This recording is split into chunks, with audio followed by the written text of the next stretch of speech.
நீங்கள் டெட் பாடியில் இதில் ஒரு முக்கியமாக சொல்லணும்னா, நீங்கள் மற்றது டம்மிங்கிறது மேலேருந்து விழுறதுக்கு பண்ணுறதுக்கெலாம் ஒரு ஒர்க் பண்ணுவோம். இதில் பர்டிகுலராக யாரெல்லாம் இறக்க போகிறாங்க, யாரெல்லாம் டெட் பாடியாக மாற்ற போகிறோங்கிற முக அச்சுக்களோடு தான் வேலையே பார்த்தோம். இப்போது ஃபார் எக்ஸாம்பிள் சத்யராஜ் இறந்துருவார் அப்படின்றது, அவருடைய அந்த பாடி அதெல்லாமே அவரு முகம் டம்மி.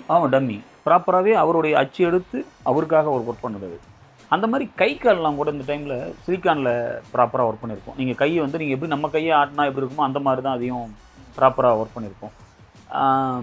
மற்றது சும்மா ஏதோ ஒன்று ஏனோ தோனோ எடுத்து கொண்டு போய் ஒரு பொம்மை கிடச்சிது கொண்டு போய் போட்டோம் அப்படின்னு இல்லாமல் ப்ராப்பராக அவருடைய சைஸு, இப்போ நீங்கள் நிறைய டெட் பாடியோட சைஸுகளும் மேட்ச் ஆகிற மாதிரி பெரிய உருவம் எல்லாம் ஒரே மாதிரிலாம் இருக்காது. நீங்கள் அதை கவனித்து பார்த்தீங்கன்னா தெரியும்.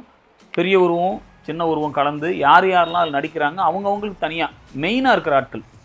அப்புறம் காமனாக இருக்கிற பீப்புளுக்கு வந்து நம்ம டிஃபால்ட்டாக வந்து ஒரு ஸ்டாண்டர்டான ஒரு சைஸை வச்சு மோல்டு போட்டு அதை அப்படி தான் கிரியேட் பண்ணணும். தன்வி பொட்டிக், குயின் ஆஃப் ஹேண்ட்லூம்ஸ், இப்போது சென்னை, காரைக்குடி மற்றும் மதுரையில்.